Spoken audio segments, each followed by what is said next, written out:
शुक्लाम्बरधरम् विष्णुम् शशिवर्णम् चतुर्भुजम् प्रसन्नवदनम् ध्यायेत् सर्वविघ्नोपशान्तये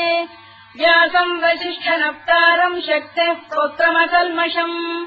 पराशरात्मजम् वन्दे शुकतातम् तपोनिधिम् व्यासाय विष्णुरूपाय व्यासरूपाय विष्णवे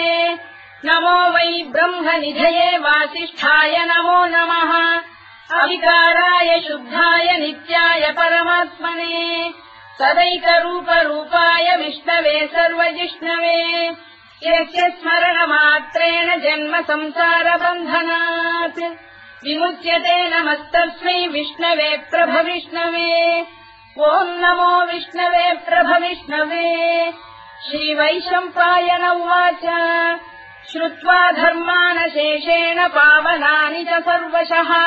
युधिष्ठिरः शान्तनवम् पुनरेवाभ्यभाषत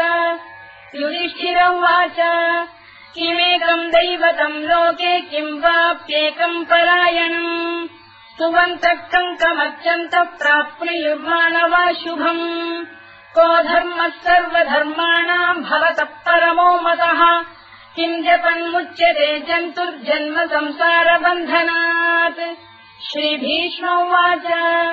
जगत्प्रभुम् देवदेवमनन्तम् पुरुषोत्तमम् स्तुवन्नाम सहस्रेण पुरुषस्तततोत्थितः तमेव चार्चयन् नित्यम् भक्त्या पुरुषमव्ययम् ध्यायम् स्तुवन् नमस्यम् च यजमानस्तमेव च अनादिनिधनम् विष्णुम् सर्वलोकमहेश्वरम् लोकाध्यक्षम् स्तुवन् नित्यम् सर्वदुःखातिगो भवेत् ब्रह्मण्यम् सर्वधर्मज्ञम् लोकानाम् कीर्तिवर्धनम् लोकनाथम् महद्भूतम् सर्वभूतभवोद्भवम् एष मे सर्वधर्माणाम् धर्मोऽधिकतमो मतः यद्भक्त्या पुण्डरीकाक्षम् स्तवैरच्चेन्नरः सदा परमम् यो महत्तेजः परमम् यो महत्तपः परमम् यो महद्ब्रह्म परमम् यः परायणम् पवित्राणाम् पवित्रम् यो मङ्गलानाम् च मङ्गलम् दैवतम् देवतानाम् च भूतानाम् यो व्ययक्तिदा यतः सर्वाणि भूतानि भवन्त्यादियुगागमे यस्मिंश्च प्रलयम् यान्ति पुनरेव युगक्षये तस्य लोकप्रधानस्य जगन्नाथस्य भूपते विष्णोर्नाम सहस्रम् मे शृणु पापभयापहम् यानि नामानि गौणानि विख्यातानि महात्मनः ऋषिभिः परिगीतानि तानि वक्ष्यामि भूतये ऋषिर्नाम्नाम् सहस्रस्य वेदव्यासो महामुनिः छन्दोऽनुष्टुप् तथा देवो भगवान् देवकीसुतः अमृताम् शुद्भवो बीजम् शक्तिर्देवकी नन्दनः त्रिसामाहृदयम् तस्य शान्त्यर्थे विनियुज्यते विष्णुम् जिष्णुम् महाविष्णुम् प्रभविष्णुम् महेश्वरम् अनेकरूपदैत्यान्तम् नमामि पुरुषोत्तमम् अस्य श्रीविष्णोर्दिव्यसहस्रनामस्तोत्रमहामन्त्रस्य श्रीवेदव्यासो भगवान् ऋषिः अनुष्टुप्छन्दः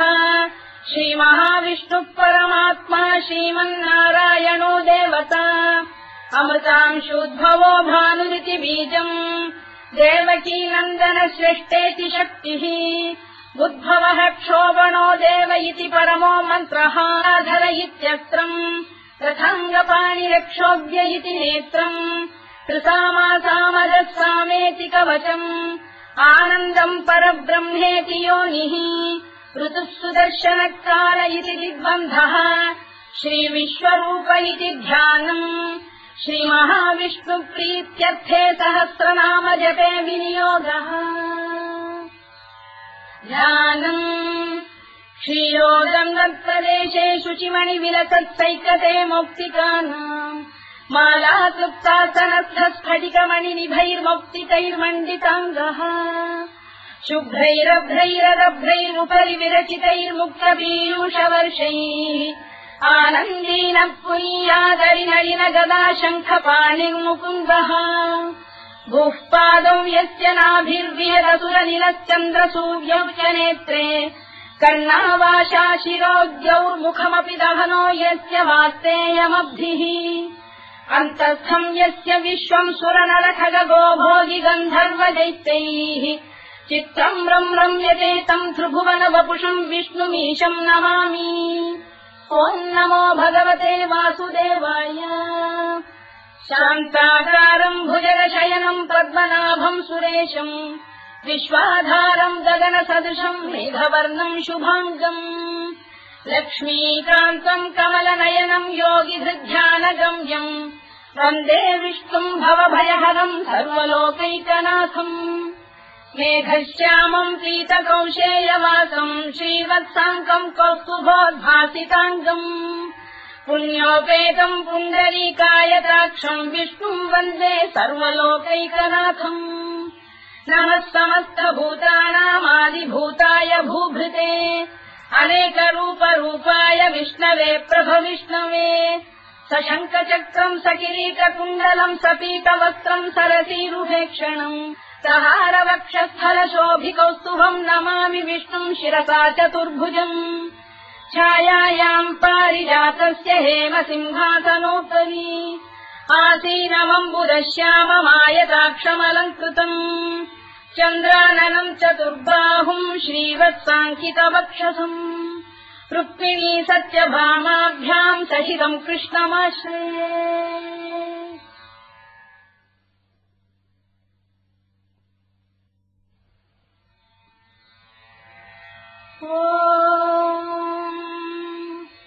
विश्वम् विष्णुर्वषत्कारो भूतभव्य भवत्प्रभुः भूतभृद्भावो भूतात्मा भूतभावनः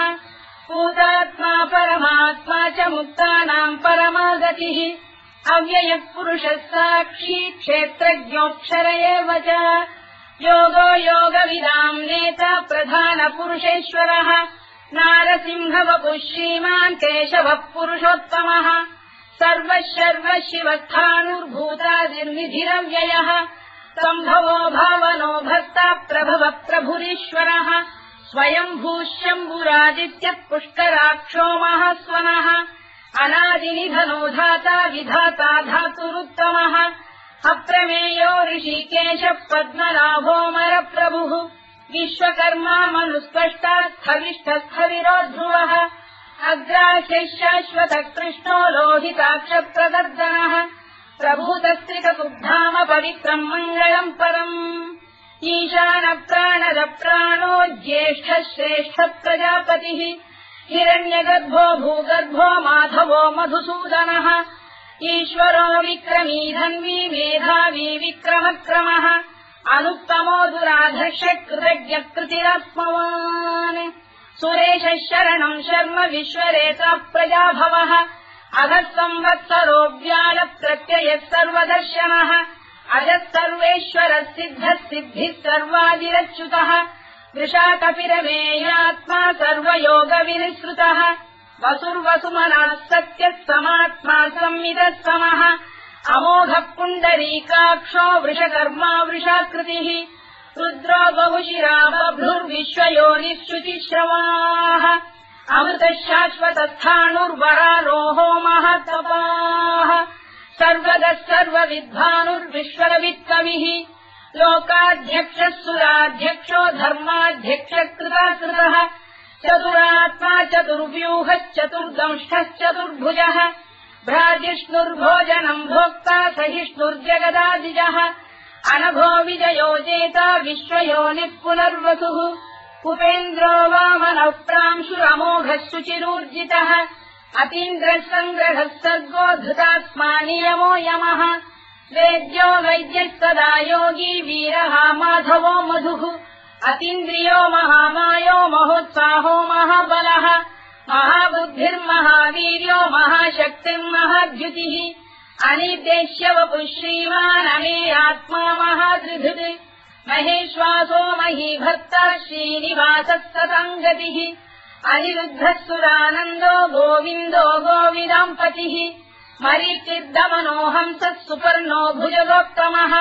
हिरण्यनाभः सुतपाः पद्मनाभः प्रजापतिः अमृत्युः सर्वदृक्सिंहः सन्धाता सन्धिमान् स्थिरः अजो दुर्मर्षणः शास्ता विश्रुतात्मा सुरारिः गुरुर्गुरुतमो धाम सत्यः सत्यपराक्रमः निमिषो निमिषस्रग्वी वाचस्पतिरुदारधीः अग्रणी ग्रामणी श्रीमान् न्यायो नेता समीरणः सहस्रमूर्धा विश्वात्मा सहस्राक्षः सहस्रपात् आवर्तनो निवृत्तात्मा संवृतः सम्प्रवर्धनः अधः संवर्तको गम्भीरनिरोधरणीधरः सुप्रसादप्रसन्नात्मा विश्वधृत् विश्वभुग्विभुः सत्कर्ता सत्कृतः साधुर्जन्धुर्नारायणो नरः असङ्ख्येयो प्रमेयात्मा विशिष्टः शिष्टकृत्युचिः सिद्धार्थः सिद्धसङ्कल्पः सिद्धितः सिद्धिसाधनः वृषाधी वृषभो विष्णुर्वृषपर्वा वृषोदरः वर्धनो वर्धमानश्च विविक्तः श्रुतिसागरः सुभुजो दुर्धरो वाग्मी महेन्द्रो वसुदो वसुः नैकरूपो बृहद्रूपः शिपिविष्टप्रकाशनः ओजस्तेजोऽभ्युदिनः प्रकाशात्मा प्रतापनः वृद्धस्पष्टाक्षरो मन्त्रश्चन्द्रांशुर्भास्करद्युतिः अमृतांशुद्भवो भानुष्यशबिन्दुः सुरेश्वरः औषधम् जगतः सेतुः सत्यधर्मपराक्रमः भूतभव्यभवन्नाथः पवनः पावनो नलः कामः कामकृत्कान्तः कामः कामप्रदप्रभुः युगादिकृद्युगामत्तो नैकमायो महाशनः अदृश्यो व्यक्तरूपश्च सहस्रजिदनन्तजित् इष्टो विशिष्टः शिष्टेष्टः शिखण्डी नभुषो वृषः क्रोधः क्रोधकृत्कर्ता विश्वबाहुर्महीधरः अच्युतः प्रतिथः प्राणः प्राणदो वासवानुजः अपाम् निधिरधिष्ठानमप्रमत्तः प्रतिष्ठितः स्कन्दः स्कन्दधरो धुर्यो वरदो वायुवाहनः वासुदेवो बृहद्भानुरादिदेवः पुरन्दरः अशोकस्तारणस्तारः शूरः शौरिर्जनेश्वरः अनुकूलः शतावर्तः पद्मी पद्मनिभेक्षणः पद्मनाभोरविन्दाक्षः पद्मगर्भः शरीरभृत् महर्भिर्वृद्धो वृद्धात्मा महाक्षो गरुडध्वजः अतुलः शरभो भीमः समयज्ञो हविर्हरिः सर्वलक्षणलक्षण्यो लक्ष्मीवान् समितिञ्जयः विक्षरो रोहितो मार्गो हेतुर्दामोदरः सहः महीधरो महाभागो वेगवानमिदाशनः उद्भवः क्षोभणो देवः श्रीगर्भः परमेश्वरः करणम् कारणम् कर्ता विकर्ता गहनो गुहः व्यवसायो व्यवस्थानः संस्थानस्थानदो ध्रुवः परधिः परमस्पष्टः तुष्टः पुष्टः शुभेक्षणः रामो विरामो विरतो मार्गो नेयोनयोनयः वीरः शक्तिमताम् श्रेष्ठो धर्मो धर्मविदुत्तमः वैकुण्ठः पुरुषः प्राणः प्राणदः प्रणवप्लुतुः हिरण्यगर्भः शत्रुघ्नो व्याप्तो वायुरधोक्षजः ऋतुः सुदर्शनः कालः परमेष्ठी परिग्रहः उग्रः संवत्सरो दक्षो विश्रामो विश्वदक्षिणः विस्तारस्थावरस्थाणुः प्रमाणम् बीजमव्ययम् अर्थोऽनर्थो महाकोशो महाभोगो महाधनः अनिर्विण्णस्थविष्ठो भूर्धर्मयूपो महामखः नक्षत्रनेमिर्नक्षत्री क्षमः क्षामः समीहनः यज्ञयुज्यो महेज्यश्च क्रतुः सत्रम् सदाङ्गतिः सर्वदर्शी विमुक्तात्मा सर्वज्ञोद्यानमुत्तमम् सुव्रतः सुमुखः सूक्ष्मः सुघोषः सुखरः सुहृत् मनोहरोजितक्रोधो वीरबाहुर्विदारणः स्वापनः स्ववशो व्यापी नैतात्मानैककर्मकृत् वत्सरो वत्सलो वत्सी रत्नगर्भोधनेश्वरः धर्मकुद्धर्मकृद्धर्मी सदसक्षरमक्षरम् अविज्ञाता सहस्रांशुर्विधाता कृतलक्षणः गभस्तिरे विस्तत्तः सिंहो भूतमहेश्वरः आदिदेवो महादेवो देवेशो देवभृद्गुरुः उत्तरो गोपतिर्गोप्ता ज्ञानः सोमपो मृतपः सोमः पुरुजिः पुरुषत्तमः विनयो जयः सत्यसन्धो दाशार्हः सात्वताम् पतिः जीवो विनयिता साक्षी मुकुन्दोमितविक्रमः अम्भोनिधिरनन्तात्मा महोदधिशयोऽन्तकः अजो महार्घ स्वाभाव्योजिता मित्र प्रमोदनः आनन्दो नन्दनो नन्दः सत्यधर्मा त्रिविक्रमः महर्षि कपिलाचार्य कृतज्ञो मेदिनीपतिः त्रिदशाध्यक्षो महाशृङ्गकृतान्तकृत् महावराहो गोविन्दः सुषेणः कनकाङ्गनी गुह्यो गभीरो गहनो गुप्तश्चक्रगदाधरः मेधास्वाङ्गोजितः कृष्णो दृढः सङ्कर्षणोच्युतः वरुणो वारुणो वृक्षः पुष्कराक्षो महामनाः भगवान् बलहानन्दी वनमाली हलायुधः आदित्यो ज्योतिरादित्यः सहिष्णुर्गतिसत्तमः सुधन्वाखण्ड परशुद्धारुणोद्रविणप्रदः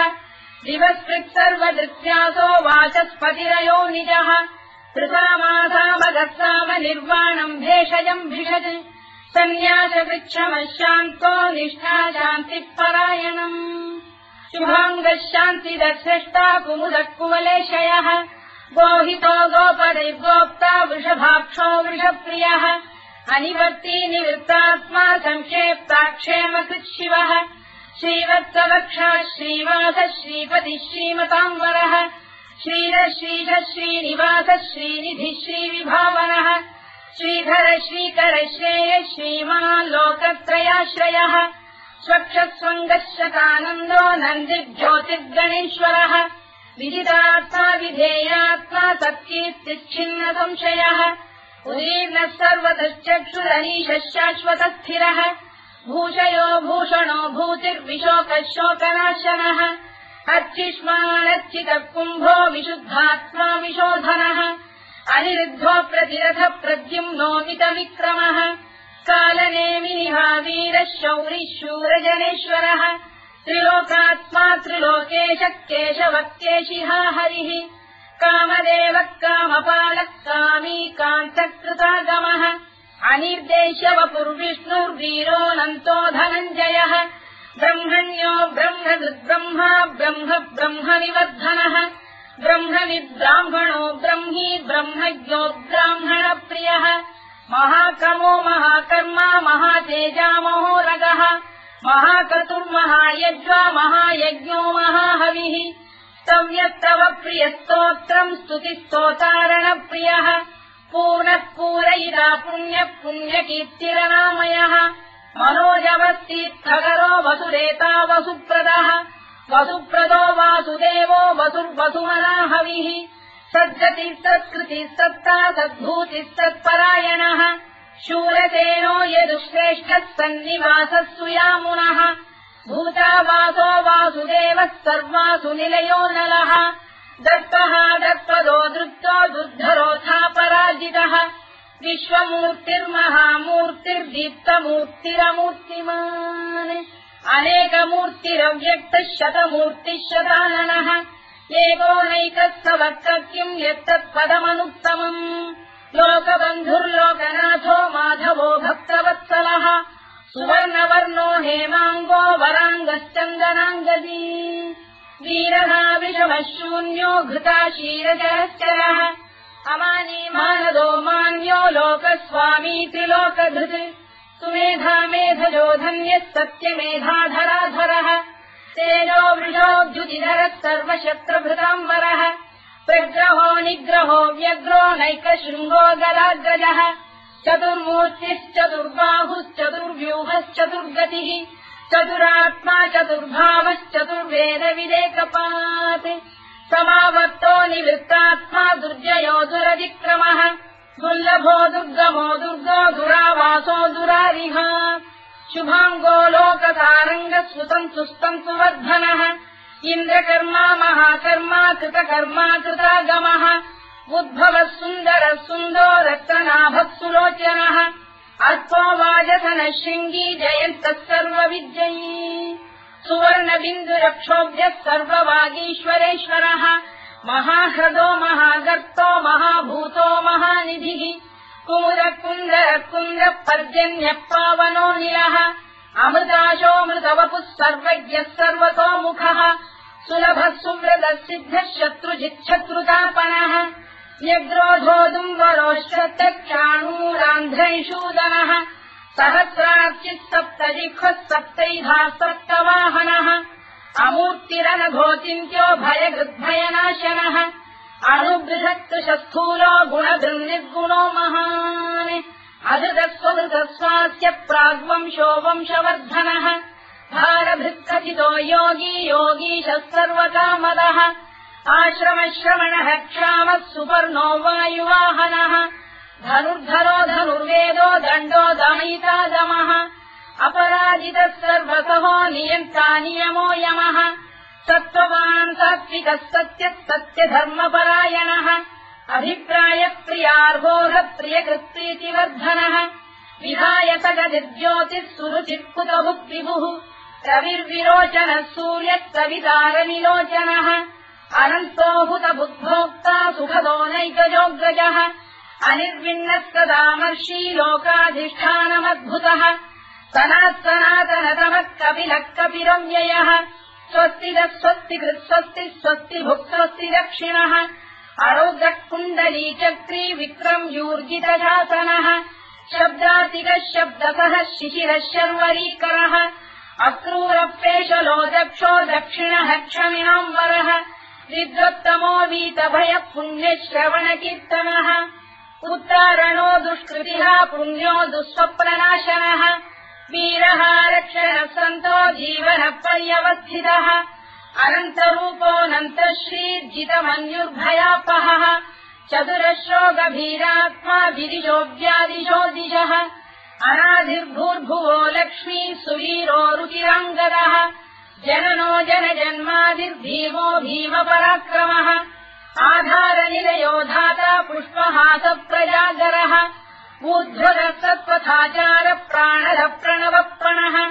प्रमाणम् प्राणनिलय प्राणभृत्प्राणजीवनः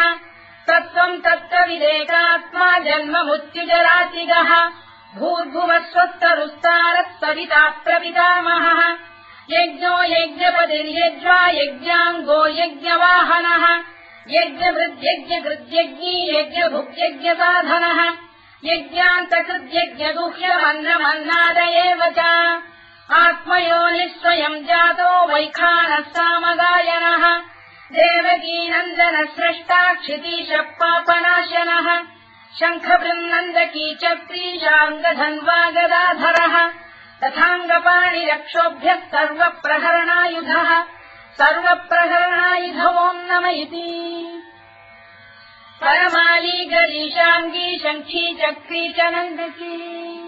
श्रीमान्नारायणो विष्णुर्वासुदेवोऽभिरक्षतु वनमाली गरीशाङ्गी शङ्खी चक्री च नन्दकी श्रीमान्नारायणो विष्णुर्वासुदेवोऽभिरक्षतु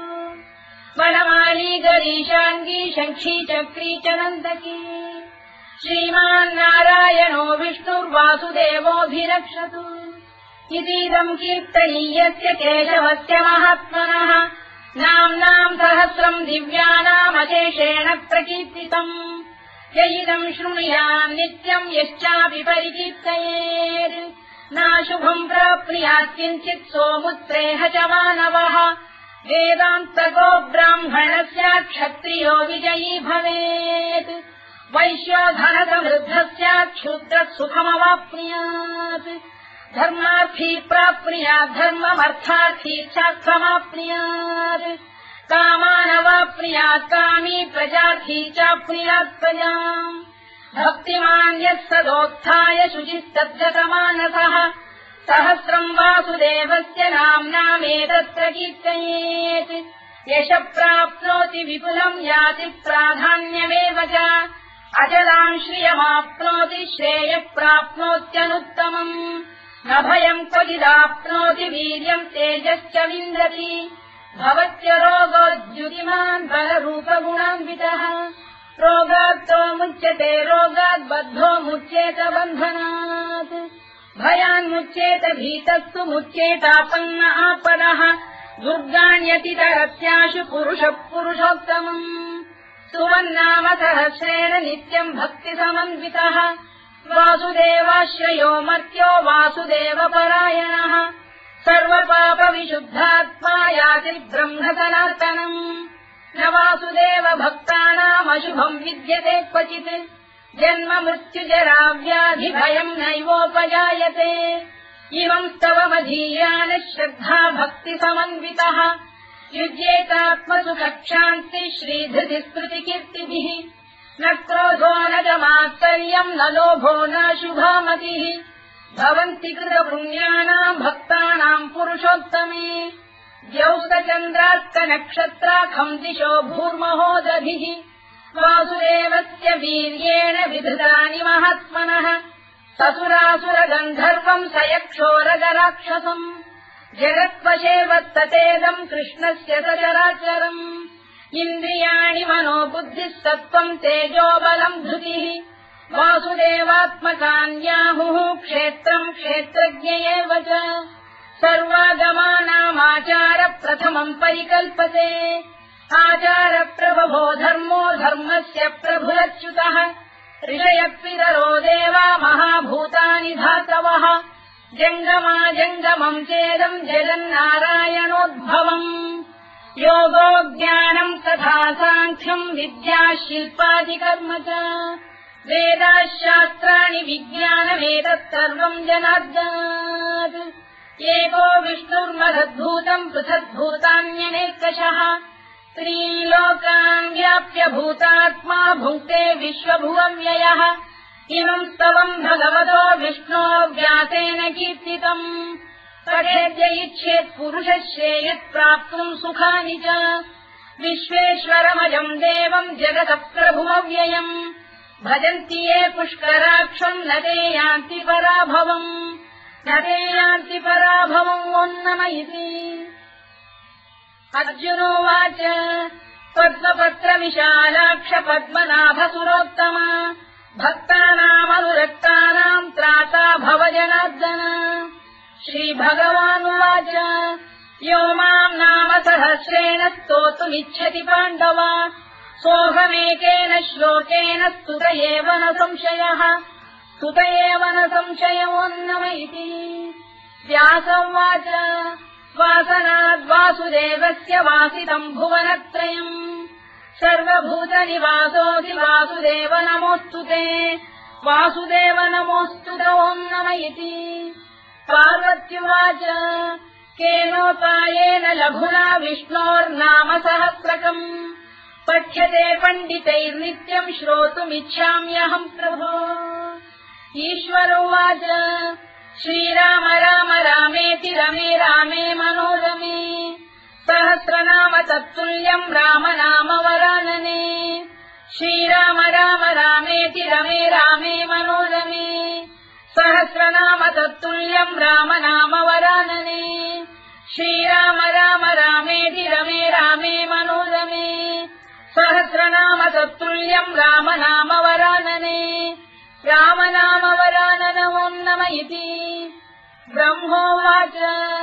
नमोऽस्त्वनन्ताय सहस्रमूर्तये सहस्रपादाक्षि शिरोरुबाहवे सहस्रनाम्ने पुरुषाय शाश्वते सहस्रकोटियुगधारिणे नमः सहस्रकोटियुगधारिणे नमोऽन्नम इति सञ्जय उवाच यत्र योगेश्वर कृष्णो यत्र पार्थो धनुर्धरः तत्र श्रीविजयो भूतिर्ध्रुवानीतिर्मतिर्मम श्रीभगवानुवाच अनन्याश्चिन्तयन्तो मां ये जनाः पर्युपासते तेषाम् नित्याभियुक्तानां योगक्षेमम् वहाम्यहम् परित्राणाय साधूनां विनाशाय च दुष्कृताम् धर्म संस्थापनार्थाय सम्भवामि युगे युगे आर्ता विषण्णाः शिथिलाश्च भीता घोरेषु च व्याधिषु वर्तमानाः संकीर्त्य नारायण शब्दमात्रम् विमुक्त दुःखाः सुखिनो भवन्तु कायेन वाचा मनसेन्द्रियैर्वा बुद्ध्यात्मना वा प्रकृते स्वभावात् करोमि यद्यत् सकलम् परस्मै नारायणायेति समर्पयामि।